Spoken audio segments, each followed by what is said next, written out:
네, 안녕하십니까. 모대 삼성입니다. 여러분, 5월 31일, 5월의 이제 마지막 날이었습니다. 삼성전자 주가가 보통주, 우선주 이제 소폭 상승하며 마무리를 했고요. 이게 이제 반등의 신호일지 아닐지는 정확히 알 수는 없습니다. 그러나 6월 달에는 삼성전자가 또 어떤 모습을 보여줄지, 많은 기대를 낳게 하는 하루였습니다. 오늘 이재용 부회장에 대해서 관련 기사가 하나 났습니다.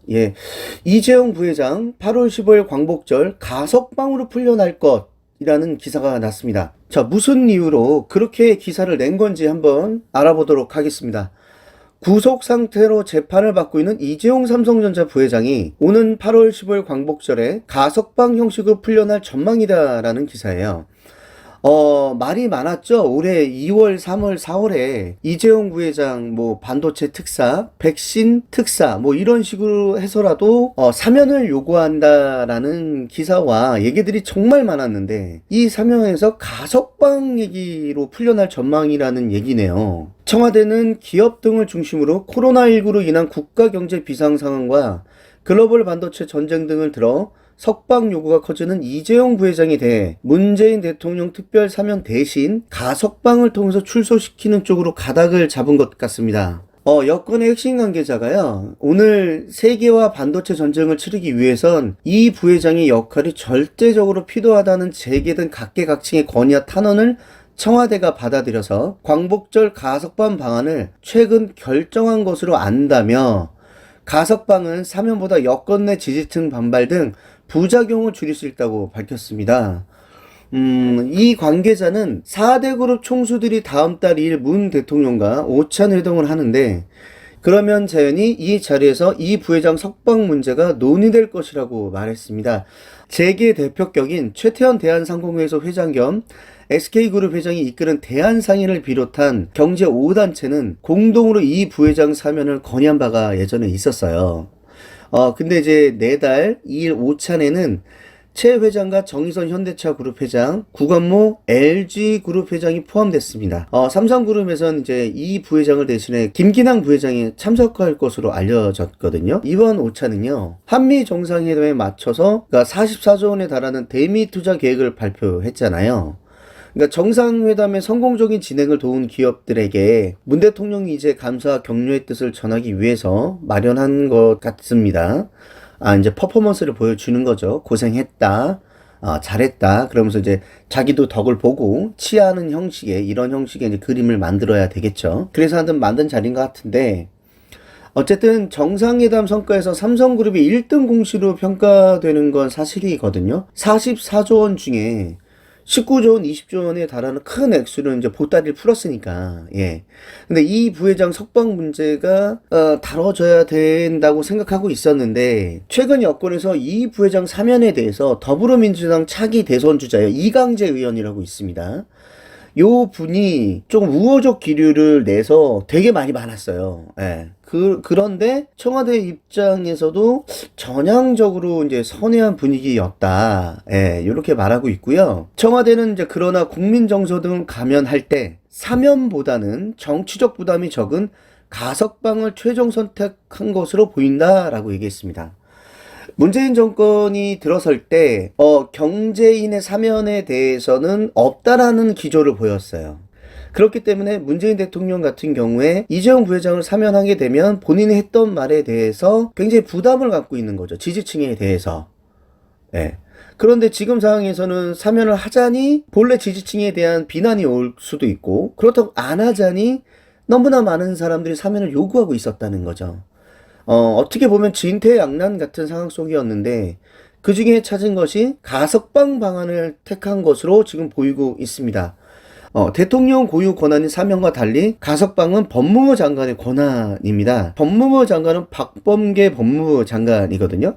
근데 얼마 전에 이재용 부회장 사면에 대해서 언급한 적 없고 생각 없다 이런 식으로 얘기했는데 이렇게 좀 바뀌는 추세로 지금 가는 것 같습니다. 지금 보면 이재용 부회장은 지난 1월에 국정농단 파기환송심에서 뇌물 공여 등 혐의로 징역 2년 6개월을 선고받았었어요. 근데 형기 자체를 종료시키는 대통령 사면하고는 달리 가석방은 형을 면제받지 않은 채 구금 상태에서 풀려나는 것을 말하거든요. 이것을 지금 생각하는 것 같아요. 예. 근데 이게 또 아무나 다 되는 건 아니고 일정 기간 이상 이제 복역한 수용자가 대상이 됩니다. 형법에서는 징역 또는 금고의 집행 중에 있는 자가 그 행상이 양호하여 개전의 정의 현저한 때 무기형은 20년, 유기형은 형기의 3분의 1을 경과한 후 행정처분으로 가석방할 수 있도록 하고 교정시설의 장이 분류처우위원회의 의결을 거쳐서 가석방 적격심사 신청 대상자를 선정하며 가석방심사위원회의 적격 여부를 심사한다. 어쨌든 재계에선 형기의 3분의 1을 경과한 모범수를 대상으로 하는 가석방에 이제 기대를 거는 분위기고요. 그러나 이제 법령과 달리 법무부는 예규를 통해서 실제로 형기를 80% 이상 마친 사람을 대상으로 이제 가석방을 허가해 왔었어요. 예. 이재용 부회장이 올해 1월 18일 2심에서 징역 2년 6개월을 선고받고 법정에 구속됐고, 당시 353일의 구속수감 기간이 있었습니다. 자, 1월 18일부터 이제 이날까지 충수염 수술 때문에 또 빠진 수감 기간을 더하면, 134일을 지금 복역했고요. 전후 수감 기간을 더하면 487일입니다. 전체 912일 수감 기간 중 53.4%를 차지하고 있고요.